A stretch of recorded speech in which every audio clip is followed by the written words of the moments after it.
Hey everybody, Astro here, doing a review on the SH Figuarts Luke Skywalker figure from The Last Jedi. And where I got this figure, I actually picked it up from Ami, so for those wondering. Now as for the close-up on the box, you can see here, nice printed gold logo of Star Wars logo. You know, SH Figuarts describing themselves, the Articulation stamp and the Bandai stamp. And then the left side, we have a picture of Luke. And then the back, we have a pose of Luke and him fighting Kylo Ren. And then just more like this hints of accessories and just more posture and his extra head sculpt. But you know, just to point out, this is the Battle of Crait version. So I'm not sure how you say the one that you see in the planet, but this is more like the illusion Luke. And then it's the right side of the box, Star Wars logo and Tamashii Nation stamp. That's for a close-up on Luke. He has a really nicely done sculpt, especially the face and the hair. You can see here they really captured it nice. And then the beard is really well done, and just, you know, you can feel the character's face, and they really did a good job with the texture. And my only complaint is, like, you can see here that there's a little line gap. Even if you push the faceplate all the way, it's still standing out. And I know the purpose is just to swap faceplate, but you know, I really wish they would have, you know, done a better job just to seal it, or even give us a swappable head. That would have been more easier. And that's my only gripe there with the head. But overall, the paint is nice from the top to the brown, to the dark brown it goes. And then you got the collar here, really well done. And then you got the hoodie piece, but the hoodie piece is actually attached, so don't try to pop it off. Then the rest of the figure, it's really amazing. Just, I feel like they kind of cheaped out on the bottom, where, you know, you got this nice paint app work thing going here, and then you go to the bottom, it's just like, there's no shading. It's just, they sprayed it once and call it a day. And then the same for the shoes. It just feels like it's just way too beige gray and no shading at all. And then my biggest gripe is this coat here is very thick rubber, like to the point that you can just put it like this and it has its own support balance. And I mean, like, you know, Figuarts has been doing good with throwing some fabric on some figures, and I wish they'd really done it on this figure, especially on Luke. You know, it is Luke after all. But no, we got this bulky coat that, you know, he can just stand on his own. But overall, the rest of the sculpt is nicely done, nice wrinkles, you know, and the belt piece is actually rubbery, so it's the skirt and belt are actually together, and you can go like this, shift around. Has a nice soft rubber, so it won't, you know, damage if you try to bend it. And then if you look inside, the crotch piece is also rubber too, so don't feel bad if you don't want to like go like that. You're gonna scrape the paint because you're not. But yeah, overall the rest of the figure is nice. Just point out some issues that I noticed with it. Now as for extra accessories, you actually get one extra face sculpt, or I would say faceplate for Luke, and you can see here it has more like a wind blowing effect, and I feel like this head sculpt has more detail compared to this one, and I think it's just because the hair feels more blown away, and it reminds me more of the Return of the Jedi. But as for swapping out the faceplates, is really easy. You're going to see in the back of the faceplate that there's 3 joints, and then from there you go to the original head and you just pop it off. You can see there are 3 joint holes there, and you just click it in, and it sticks with no problem at all. Scales well, but you still got that little line issue, but it's not so bad compared to this face sculpt. But yeah. Now as for weapon accessories, you do get, of course, Luke's lightsaber.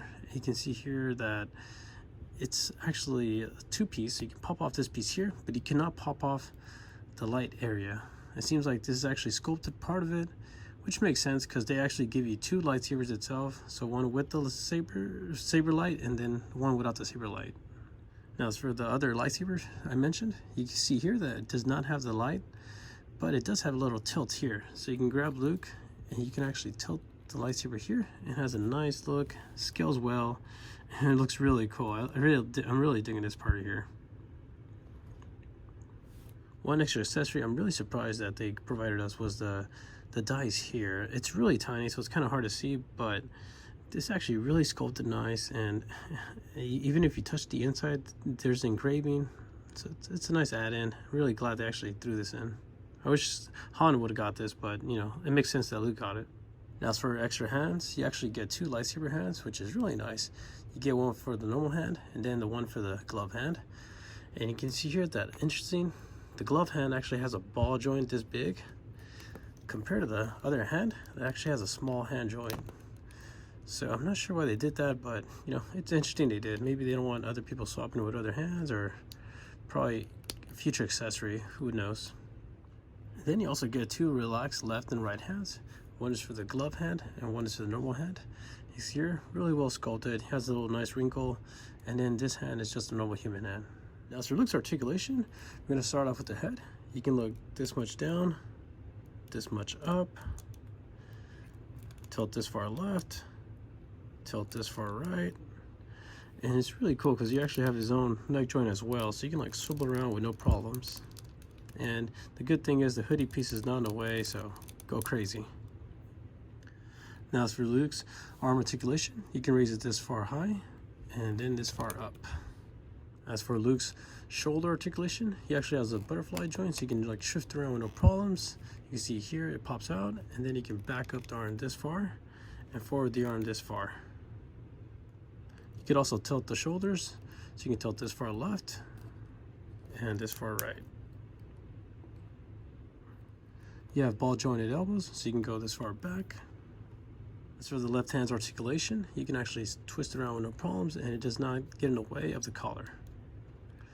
Now, as for moving the hand up on the left hand, it's kind of weird because since it's such a big ball joint, it doesn't have like a way to push up or down, so you just have to tilt it up and tilt it down. So it doesn't really move around a lot, even for the left or right.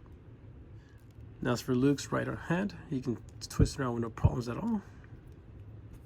As for Luke's right hand up and down articulation, he can actually go farther up than compared to the left hand. He can go this far up and this far down. As for Luke's left and right, you can go this far right and this far left. Now as for Luke's stomach articulation and ab crunch articulation, he does not have any. He's just a flat stomach there, so he can't really crunch down that much. You're gonna have to rely on using the waist or using the legs. So, you can only go far this down and then this far back. And of course the coat is in the way, and since the material is so thick, it's kind of hard to push back farther. Now as for Luke doing the splits, it's kind of difficult because this coat is so thick, so the farthest you can really go is this, and the coat will stop you from there. Now as for Luke kicking up, he can only kick this far up, and it pretty much stops right there because the skirt's in the way. But the good thing is the skirt's very rubbery, so don't feel like you're going to damage it. Now as for Luke kicking back, fortunately you can. It stops right there due to the coat. I mean, you can try to bend the coat a little bit, but you can only go so far back and the coat will stop you. Now as for thigh swivel, you can turn this far left on the leg and then this far right. Now as for bending the knee forward, you can bend it this far up.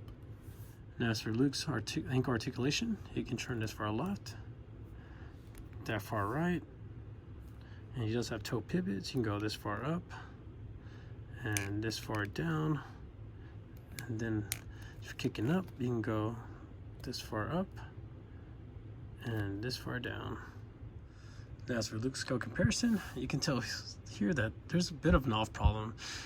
Luke's supposed to be a little bit taller, and it shouldn't be that Return of the Jedi Luke is a bit more taller than his future self. So it's a bit off, especially that Stormtrooper is way taller and they're in the same line. But yeah, we have here the Marvel Legends Scarlet Spider, the Black Series Walmart exclusive Luke Skywalker, the Figuarts Luke Skywalker Last Jedi, Figuarts Return of the Jedi Luke Skywalker, and the Figuarts Stormtrooper. So overall, the Figuarts Luke is a nice piece. There are some minor gripes here.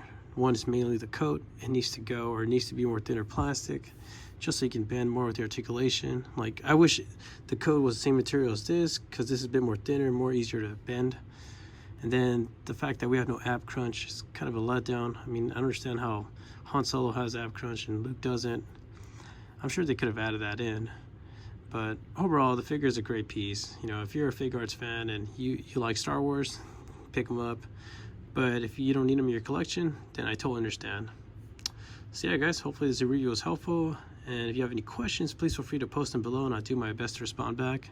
And like always, thanks for watching and take care. Peace.